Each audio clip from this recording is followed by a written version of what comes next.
diesel fuel, 56 in Goldsboro and Wayne County.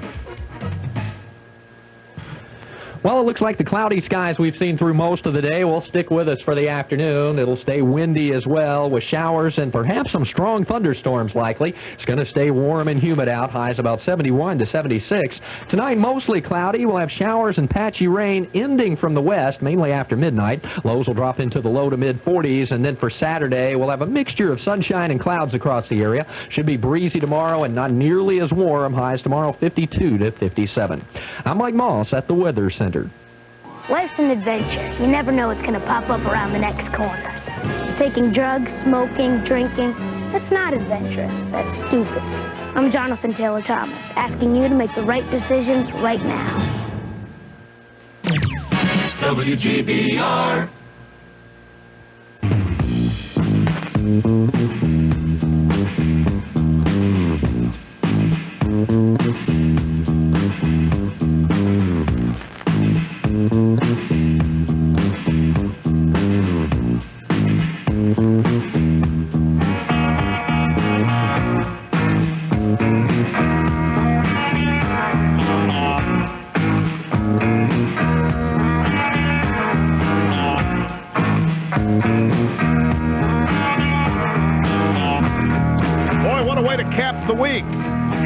The week by listening to the Excellence in Broadcasting Network, the Rush Limbaugh program, where once again, ladies and gentlemen, we are unstoppable in our relentless pursuit of the truth. And as I always caution, especially to you liberals, you're going to have the courage to at least think about the truth as offered on this program, which is really all we want you to do anyway. Otherwise, you will literally go nuts, and you will call here and you will make an absolute fool of yourself, expressing your outrage. This is a special edition of the Rush Limbaugh program, America, the way it ought to be. And now, from our studios in New York City, here is Rush Limbaugh. Live from New York, it's Open Line Friday! That's right, my friends, from high atop the EIB building in Midtown Manhattan, the EIB broadcast signal is beamed up to a satellite with a footprint that covers the world. It's Open Line Friday, where you are allowed to have a little bit more leeway and latitude and input in the subjects that we discussed today. This is a great day if you got a question about anything. This is a great day to try to get through and ask the question. Remember, there are no open lines ever on this program. They're always busy. You just have to time your call correctly. Or if there's an issue you want to talk about that hasn't been up in a while, but you still have a desire to say something about it, this is your day to try. Mr. Snerdley standing by. Our telephone number is 800-282-2882. There is a tremendous amount of news today. Of course, the lead item has to be Pierre Salinger. If you haven't heard this, and even if you have, let's just review the story since it hit that Pierre Salinger is responsible for. He says that he has a government document proving that Navy gunners conducting missile tests accidentally shot down TWA Flight 800, which killed 230 people. The document has very important details that show the plane was brought down by a U.S. Navy missile, says Salinger. Now, spokesmen for the Navy and the FBI have denied his charge. Investigators have yet to pin down whether a missile, mechanical failure, or a bomb caused the explosion. FBI Assistant Director Jim Kallstrom, who is heading the criminal probe, said investigators have looked at this thoroughly. We have absolutely not one shred of evidence that it happened or that it could have happened. Kallstrom has urged Salinger to give the document to the FBI as soon as possible. Salinger says he is prepared to do that, but says the FBI has not yet contacted him directly. Salinger told reporters that the document showed the Navy was testing missiles off the coast of New York on July 17th and had been told that planes would be flying higher than 21,000 feet. The Navy was unaware that Flight 800 was flying at 13,000 feet because another commercial plane was flying above it. This, according to Salinger. The original document was written by an American. This is Salinger quote now. The original document was written by an American, but it was given to me by someone in French intelligence in Paris.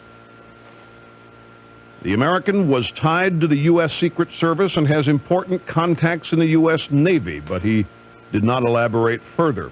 Mr. Salinger said the document was written August 22nd and was posted on the Internet at the beginning of September. He said he did not know the letter's Internet site.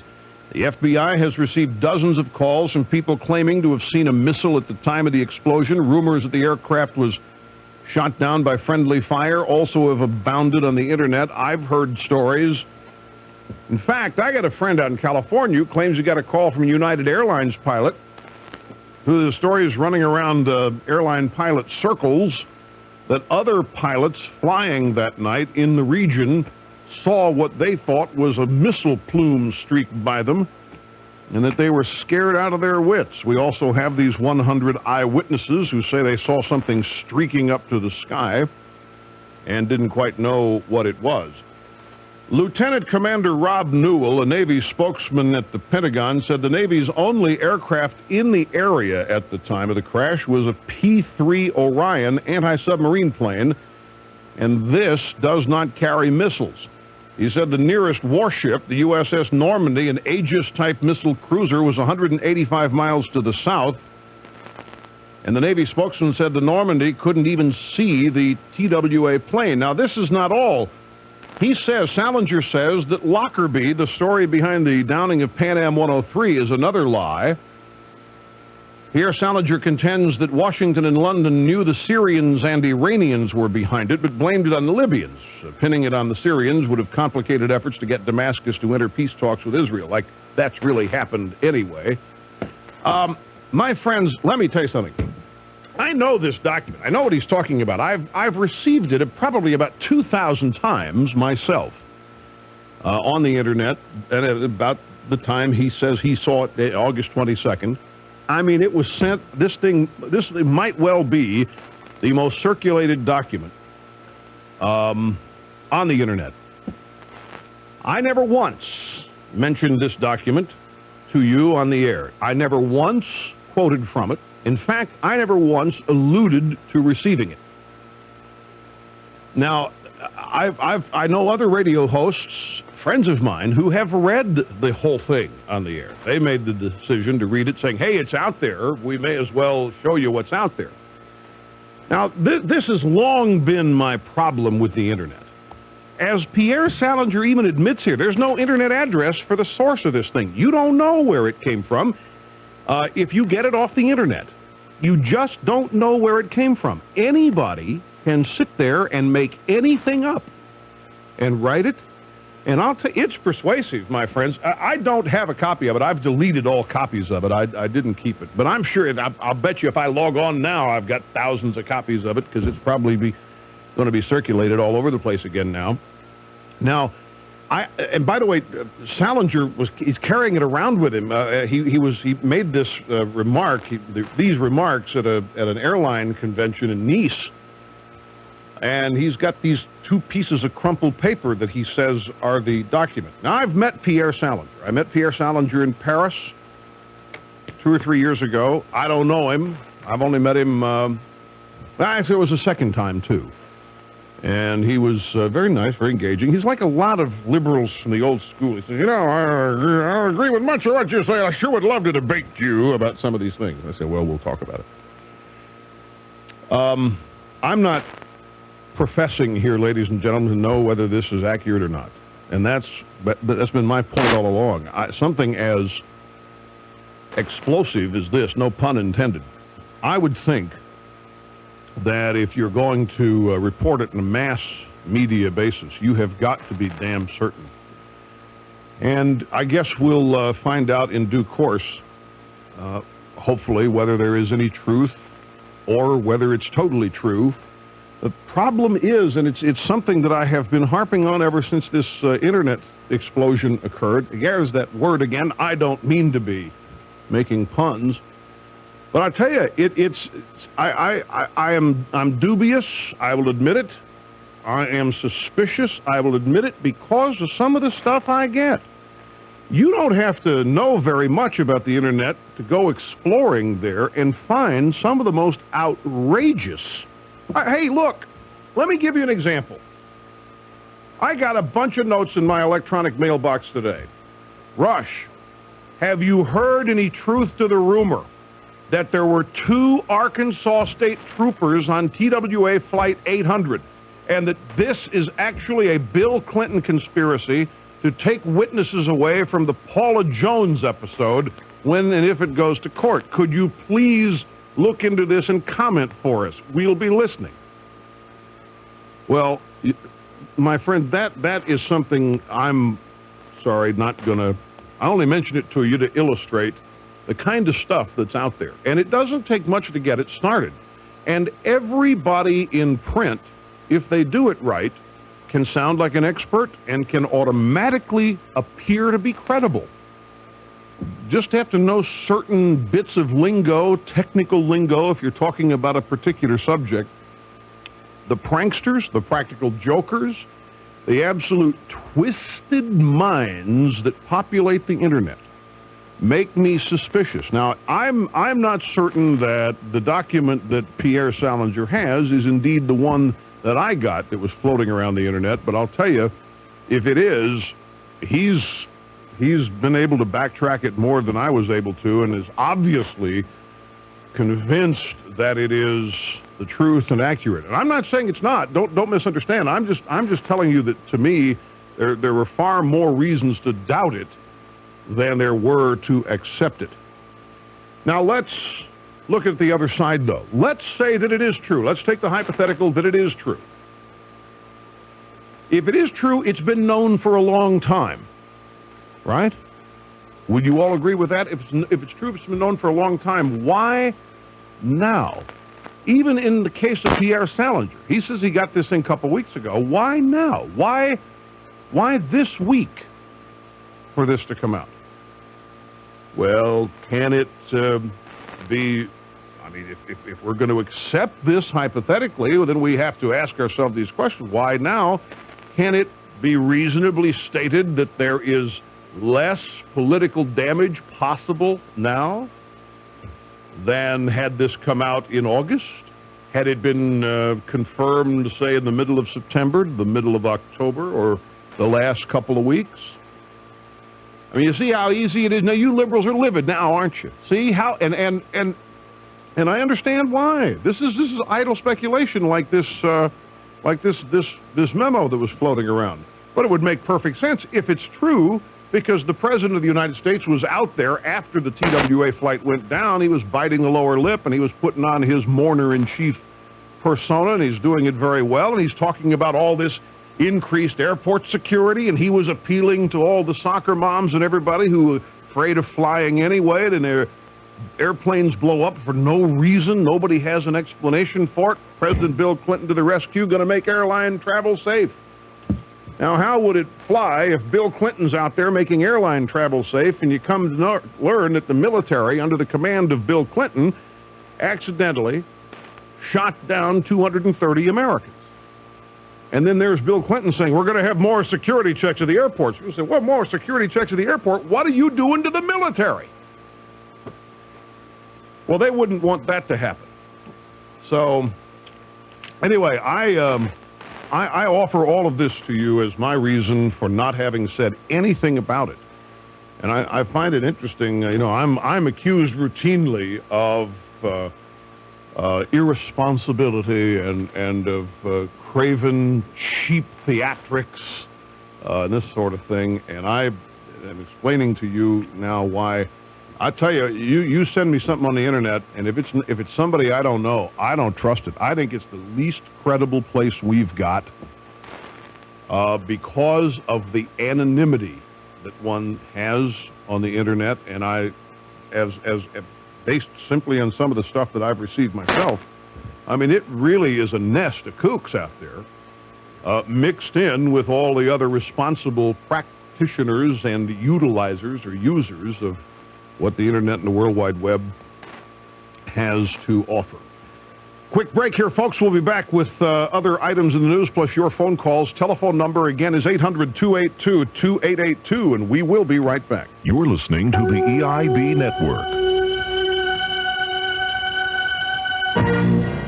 I want to welcome back to the program original Australian UGG sheepskin footwear. Now, if you recall, UGG boots took the nation by storm some time back, probably as a result of advertising on my program. UGG footwear is great looking, it's distinctive, durable, comfortable beyond belief. Because of UGG's extraordinary popularity, other products have entered the marketplace. You got to watch out for these fakes and frauds and wannabes, folks. They're everywhere. Make sure you ask for and get original UGG boots. They have a complete line of sheepskin footwear products featuring the ever-popular UGG boots and casuals for everyday wear. They come in lots of great colors, and you can wear them indoors and out. They have slippers, too. UGGs are perfect for men, perfect for women, children, and seniors. And now there's a number to call for a store near you, 800-729-8447. Write the number down. This is where you find out where the nearest UGG retailer to you is, 800-729-8447. You're going to love UGGs. Get your first pair. You'll love them just as I do. A clean house is a healthy house. But to really clean your house, you need Capture Dry Carpet Cleaner. Capture particles absorb the toughest dirt, spills, odors, even allergens. All you do is vacuum them up. And tests prove that Capture reduces the level of dust mite allergens, pet dander, and pollen. Capture Dry Carpet Cleaner. Nothing's easier or cleaner. Available at Sears, Lowe's, Heckinger, Home Depot, Kmart, and carpet stores nationwide. Knowles Carpet, your Carpet One store in Goldsboro, delivers the buying power of over 500 stores nationwide.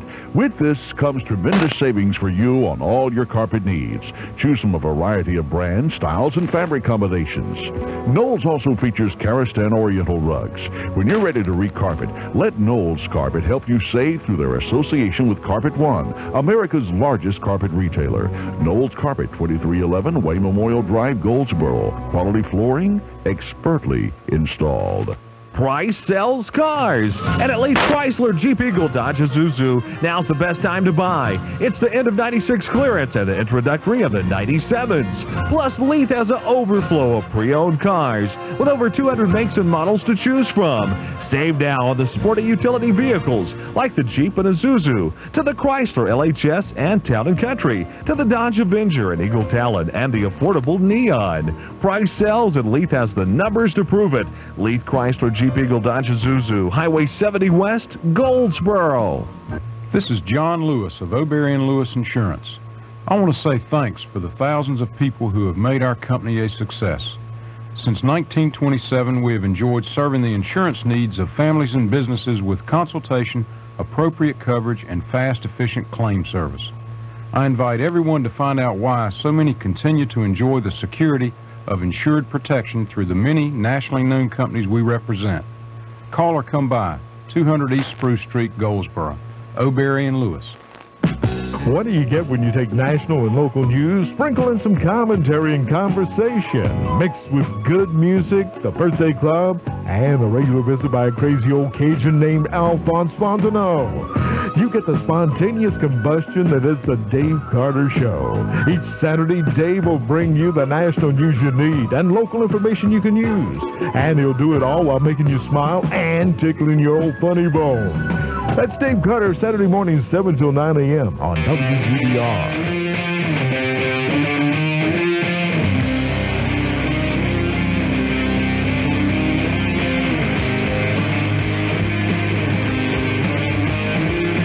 So funny. What are you guys laughing at in there anyway? Oh, the midnight. Oh, wait till you hear this one, folks. We've got a Basketball Jones update coming up in the next half hour. I don't want to give any aspect of this one away, but just don't go anywhere because it is hilarious. Here's the phone number, 800-282-2882. It's the EIB network and the Rush Limbaugh program. I made a prediction, ladies and gentlemen, and this prediction was issued as a warning. It was also issued as a plea. A warning and a plea at the same time to wavering independents and wavering Democrats who intended to vote for Bill Clinton. I said, think about this. How are you going to like it if your vote contributes to a Bill Clinton victory, and the president then says that because of his electoral victory, The people knew about all these scandal-related charges, and they knew about Filegate. They knew about all this stuff. And because the people reelected Clinton, that those charges have been dealt with, that he is, in effect, acquitted. How are you going to feel to have your vote defined that way? Here is George Stephanopoulos, soon to be part of the mass exit. I'm speaking of that. Can you guys recall an administration where so many key figures were out of there within one day of the re-election? I have never seen people get out of someplace so fast in all my life. These people are fleeing faster than they would flee from a burning building that they were in. This is incredible. Anyway, here is George Stephanopoulos on Thursday. There's been an awful lot of time and money spent looking at the president over the last 4 years. The American people saw through those investigations. They voted for the president. And the people have spoken, which in essence now what this is the setup, folks. This is the setup for if anybody continues to investigate, you've spoken. You don't want it. You don't want to know. You have no interest. You told the Republicans and you told the special counsel, you told the courts to forget it, that you don't care. That's their spin. That's what they're doing. Mark my words. If there's nothing there, why do they want to shut down the investigations? Now, I read a lot of newspapers today, and I spent a lot of time online, as I always do, preparing myself for today's excursion into broadcast excellence. And in only one newspaper, surprisingly too, it's USA Today, did I find this little story. President Clinton has told political supporters in Arkansas that he will devote a lot of time going after detractors who pursued him on Whitewater and other ethical questions. He also called political attackers a cancer and vowed to cut them out of American politics, which is a quote. He's going to cut his political attackers out of American politics. He didn't say criminal attack. He said political attackers. This is what the president is saying here. Those people who don't agree with me, these partisans. You know, I've told you people left and right that liberals don't believe in free speech unless you say what they want to hear. Liberals don't believe in direct democracy unless you vote the way they want you to vote. You doubt me? Look at Prop 209 in California. Now the people have spoken in overwhelming numbers. Let's end discrimination, state-sponsored discrimination. Let's just end it. People overwhelmingly supported that, and now the opponents are out there taking this thing to court. They're going to challenge the constitutionality. They're out causing trouble. They're protesting. They're getting ready to throw rocks and so forth. Democracy, that doesn't mean anything to liberals unless you go along with the way they want you to. Same thing with speech. And now here's Bill Clinton, who says he's going to cut out his political attackers of American politics, going to cut them out of politics? He said this early morning at a hotel in Little Rock, early morning on Wednesday at a celebration party. They were reported on Thursday by the Associated Press. He said, did the president, that his political enemies have hurt a lot of people in our state. And he vowed to end that kind of systematic abuse. Now, my friends, this is, with Nixon, we had to discover an enemies list, and we had to imagine, we had to use all sorts of guesswork in order to come up what Nixon intended. Here is the President of the United States admitting that he is going to cut his political attackers out of American politics. This is more than an enemies list. This is when the President of the United States says, I'm coming for you. Do you know what the President of the United States has at his disposal? He's got the Justice Department, for one thing. He's got an unlimited supply of money, for another thing, that nobody can hope to keep even with. I mean, if the President of the United States wanted to, and I use this as an illustration, perhaps a bit of an exaggeration, but just to illustrate, if the President of the United States wanted to go after Bill Gates, whose net worth is now $20 billion, Bill Gates couldn't stop them. They've got more than $20 billion. They've got your tax money. So, I mean, you talk about having a chilling effect on things. This is unreal. This and the guy won. You know, he won the election. There are all sorts of other ways to go about this. You couple this now with Stephanopoulos saying the people have exonerated and acquitted the president. The president saying, I'm going to cut my political attackers out of American politics. They are a cancer. Thank you, my good Democrats. Thank you. Where can you find balanced reporting minus the liberal virus that's infected just about every news medium in America? You owe it to yourself to subscribe to the Washington Times National Weekly Edition. Issues like Whitewater, Travelgate, FBI background files at the White House. These were the stories the Times broke first and covers best. Call 1-800-420-NEWS and order the Washington Times National Weekly Edition for less than $1 a week. Call now and you'll get 2 free bonus publications too. That's 1-800-420-NEWS for the Washington Times National Weekly Edition. That's 1-800-420-6397. This is WGBR News, Goldsboro's very own. For WGBR News, I'm Thomas Vick. Today, canvassing of Tuesday's elections will take place. Wayne County Board of Elections Chairman Tommy Jarrett says due to the amount of work to be done, Wayne Board of Election workers could be working as late as 8 o'clock or 9 o'clock tonight, finishing the canvassing. And then within 6 hours by law, their results must be in Raleigh. Jarrett noted when the canvassing is finished, work will begin next week to address the need of reducing sizes of precincts to fit district sizes. Jarrett says something has to be done in this area because it's a major problem. After next Tuesday, it will not take as long to get your vehicle titles and registration processed by the Division of Motor Vehicles. DMV officials say they are replacing their current registration and title processing system with a new computer system called STARS. DMV representatives say this new system will process titles and registration in less than a week and will also process renewals quicker. A local church historian says she remembers the family of deceased Wayne County war hero George Wilkins. Wilkins, a Vietnam War A-4 fighter pilot, was reported missing in action in 1966, and just over a week ago, his remains were identified by the United States Army Central Identification Laboratory.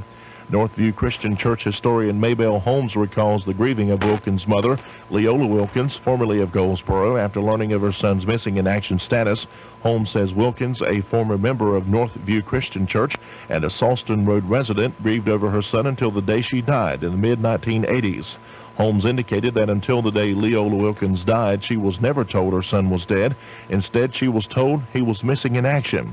According to Holmes, George Wilkins' father, Percy Wilkins, was a building contractor in Wayne and Johnston County, and the next living relative of Wilkins is his brother, Percy Wilkins, Jr., a Nashville, Tennessee attorney. Holmes adds that Clara Kennedy, an aunt of the war hero, lives in Powellsville, North Carolina. I'm Thomas Vick for WGBR News.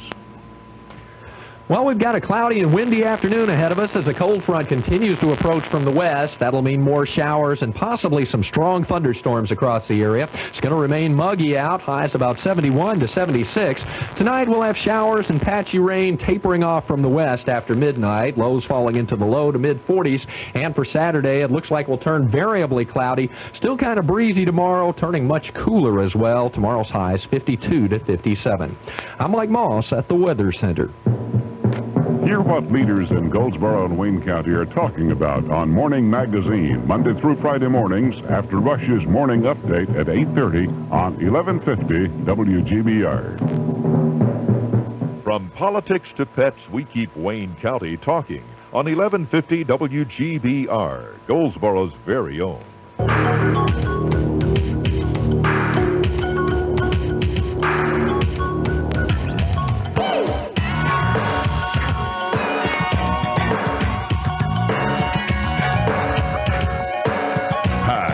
How are you? Nice to have you along, folks. It's Rush Limbaugh, half my brain tied behind my back just to make it fair. Let's grab a couple phone calls since it is Open Line Friday. Tewksbury, Massachusetts. We'll start with you. Donald, welcome to the Hi, program. Rush. Greetings from the spawning ground of those political parasites, the Kennedys. Thanks for the phone call, sir. And It's always nice to hear from one of the two Republicans in Tewksbury. You know, they're a bunch of dopes, Rush. They all vote Democrat. We don't have a ticket to the dance. The Congress is Republican. But anyway, I was listening to Larry King last night. He seems to be one of your fans, biggest fans. He talked about you several times.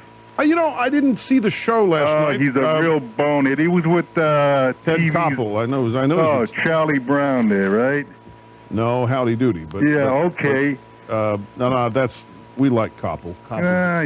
No. Koppel's a good guy. Now, I've got a bunch of mail. King called me a wacko. That's all. Oh, yeah, several times. What a bonehead.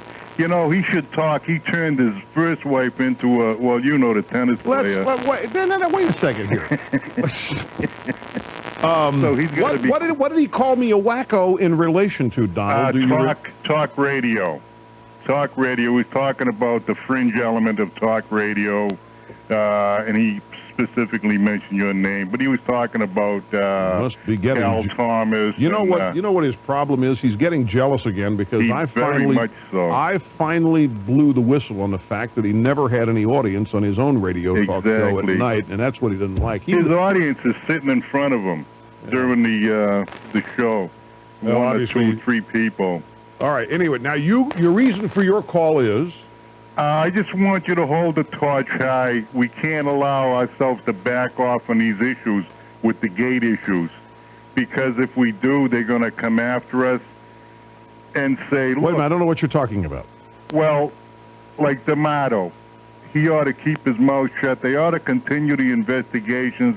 They ought to go forth like we did before. Well, I think... There's a lot of smell there. You should be comforted by the fact that Dan Burton, who now heads up the House Investigating Committee, replacing William Klinger, Burton said D'Amato can say what he wants, but he's in charge of the Banking Committee, and that's it, and he's not going to have any effect on what we're going to do on the House side with anything. Let me tell you something. I was under the impression here, folks, that we were all going to try to get along, right? The president said we all got to get along. The administration line is now we're going to try to get along. The Republicans are out there saying, we're going to try to get along. Find common ground.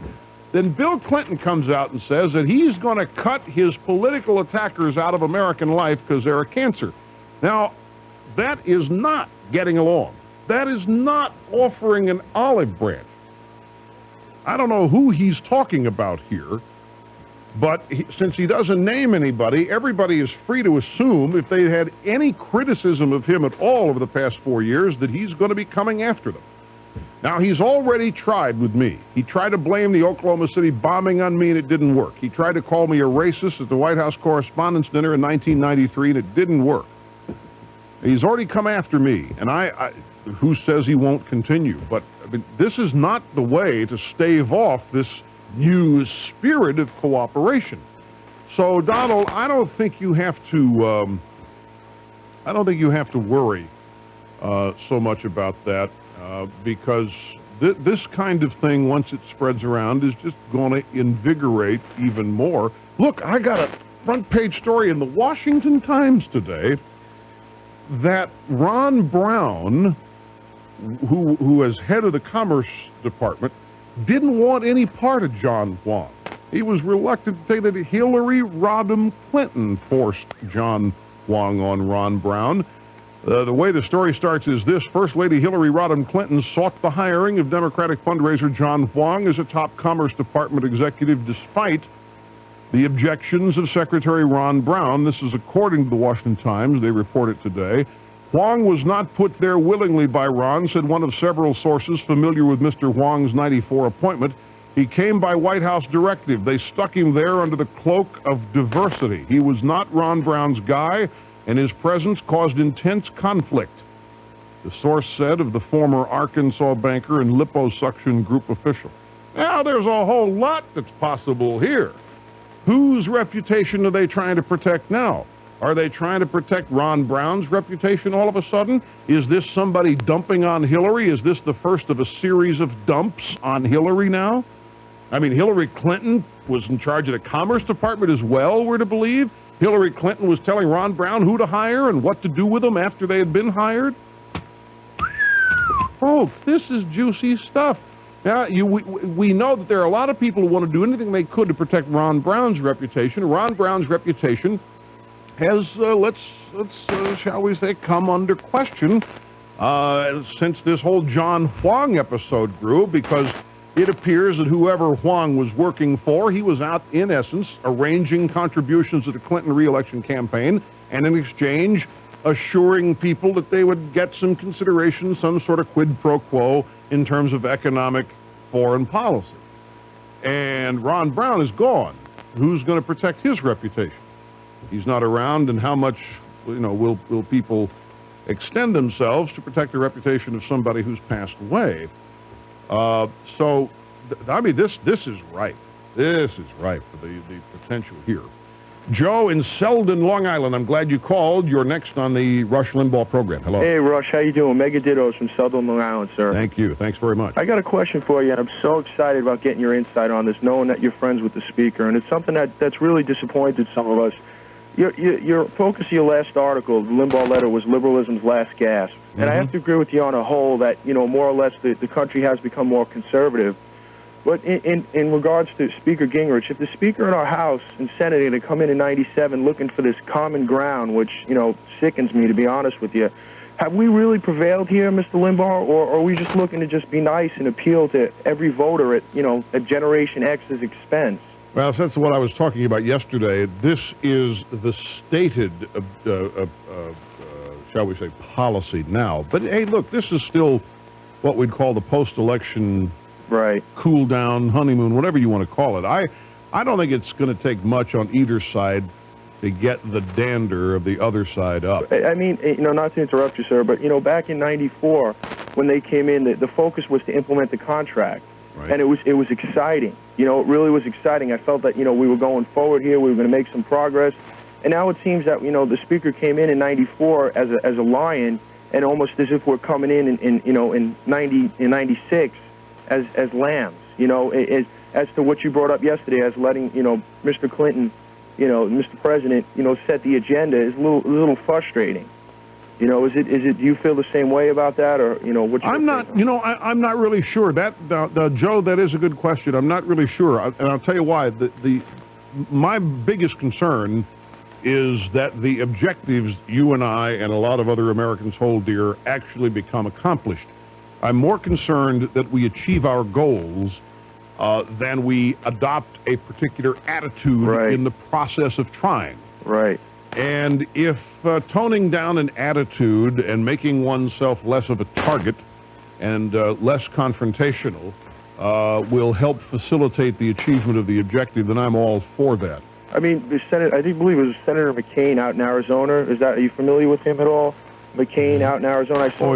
I saw him on a show the other night, and his focus, they had asked him a question. I don't remember exactly what the question was, but they asked him a question, and his answer was to the effect that what we're going to be doing in the next couple of years is looking how we can appeal more to the environmentalists, to the women, and so it got me a source of frustration because I didn't think that we offended them in the first place.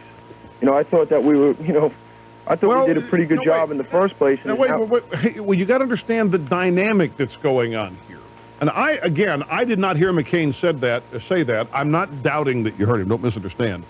But it's early here. You've got to understand how these guys obviously have reacted. They didn't suggest dirtying the water. They didn't suggest starving children. They did not suggest that old people should be forgotten about. But it was said about them to the tune of hundreds of millions of dollars that they did. And they survived that despite all of the money that was spent against them. And I think that what may be happening now is simply a backing off while a strategy is put together and, in fact, probably tested out of the sight of the public. And I would discount a number of things that you hear right now in terms of how applicable are they to the strategy that we're going to see come up in the next 2 years. I think that what McCain was simply saying is we've got to go convince some people that we were lied about. We got to go convince people that we didn't intend and that we didn't. There are people who believe that, Joe. There are people who believe it. They've got to be persuaded that they're wrong, and that's all McCain means. And I you know, there's a good reason to do that. I mean, if you've got half the population or a certain percentage of it thinking that you really don't care about the environment, you got to fix that. That's something that has to be done so that you can go even further. Now, as to letting Clinton set the agenda, let's talk about Medicare for just a second. Look at the President of the United States. Look at what he has done. The President of the United States was first and foremost concerned about his own reelection. He was first and foremost concerned about anything good happening be done at his direction so that he could claim credit for it. The Republicans looked at his own administration's report on the future of Medicare and they said, uh-oh, we're in big trouble here. Medicare is going broke. And because we are concerned about the welfare of senior citizens, we've got to save the program. So they came up with a plan designed to save the program. And the President of the United States and his party lied as big as could be lied about the program, scaring senior citizens to death. So the reaction of the Republicans now is fine. The President of the United States tore our program apart. We'll sit around and he says he's going to fix Medicare. We'll see what he comes up with. The President of the United States, knowing full well he's vulnerable, has said, let's do one of these bipartisan commissions. That's what I think we ought to do. I think we ought to have a joint session of Republicans and Democrats, unelected officials, who work this thing out. The President of the United States hasn't got the guts to offer his own reform program after all of this, because he knows that what he's going to have to offer to solve the Medicare problem is going to be almost an exact replica of what the Republicans proposed. And he's not going to give them a chance to say, but wait, Mr. President, this is exactly what you said was going to leave the elderly sick and dying in the streets just 6 months ago. So good old Bill Clinton, who everybody says has got a lot of character, and everybody says he's got a lot of courage, and everybody says he's got a lot of guts, he doesn't have any guts on this. He knows he's got nowhere to go except propose this silly bipartisan commission to fix Medicare. Well, the Republicans are going to sit around and let him and see what he's the one that ruined this. Bill Clinton and the Democratic Party are the ones who destroyed an effort to fix Medicare. I can understand the Republicans wanting it known that it was Bill Clinton and the Democrats who have imperiled Medicare further. Let it be discovered. Let it play out so that that's discovered, so that the next time a proposal is offered, the truth of the proposal will be understood and can't be demagogued, can't be lied about. And I think there's things to be said for that strategy, rather than to go in full bore again and say, okay, here we're going to go. I don't think it's defensive. Well, part of it is, there's no question. But there's also a lot of this that is strategic. And I think it's the President of the United States' responsibility. As Trent Lott said, hey, he should be first up to bat. He blew everything we wanted to do out of the water. Let's see what his ideas are. He says he wants to work with us. We'll work with it. He comes up with a good idea. We'll be all for it. Let's just see. It's a long game, Joe. It's a long game. Getting to the end of this game is, you're talking generations here. And the way to play this out is going to require a strategy that's different from the one that was imposed the past 2 years. I mean, that's only common sense. Quick break, back with more in just a second. You're listening to the EIB Network. All right, the election's over, but many questions were left unanswered, and you're going to need me and the Limbaugh letter to sort it all out. For example, do you really think Bill Clinton's bridge to the 21st century is going to be a conservative one? Will liberals stop scaring old people and kids? Who will Clinton pardon first? How many indictments can he rack up? And what about Hillary? Now, don't wait for the media to cover these events, because they won't. They'll have to be dragged kicking and screaming to them. You can get the unfiltered truth about all this with a subscription to the Limbaugh letter. Call 800-457-4141. Order now. I'll give you the first issue free. You get 13 issues, more than 1 year of the Limbaugh letter, and I'm reissuing my famous parody interview with Hillary Clinton. It's a reminder of what our other president stands for. That's 2 great freebies, the Limbaugh letter for just $29.95. You can't pass this up. Now more than ever you need it. Call 800-457-4141. Call now. QVS Computer Accessories and AIM Electronics will help you make the right connections to your computer. Whether it's a modem, monitor, mouse, microphone, keyboard, or printer, AIM Electronics has the cable, switch, or adapter you need. QVS and AIM Electronics, helping you make the right connection. AIM Electronics, 411 East Ash Street, Goldsboro. Call 734-3221 for the right connection. AIM Electronics and QVS Computer Accessories. Eating out can be a real dining experience. First, find the perfect atmosphere, mix in great food, topped with fast, courteous service, and you're at the Beef Barn. Hi, I'm Charles Anderson, manager of the Beef Barn. Begin with crab meat cocktail, shrimp cocktail, baked onion soup, or fried onion rings. Then settle into the best grain-fed beef or the freshest grilled or broiled seafood. From beginning to end, there's nothing like it. The Beef Barn, Highway 70 West, Kinston.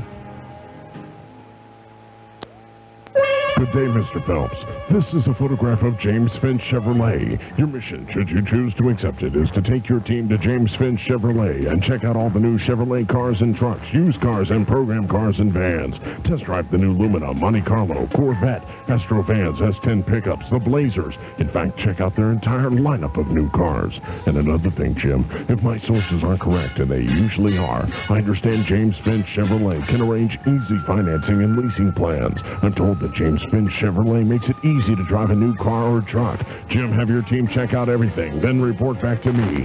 James Finch Chevrolet, 400 West Main Street in Bailey. LBJ Chevrolet Buick in Nashville. And Finch and Wood Chevrolet in Roanoke Rapids. Remember, Jim, this tape will self-destruct in 5 seconds. James Finch Chevrolet, where a better deal is always possible. Hear what everybody's talking about on WGBR 24 hours a day, 366 days this leap year.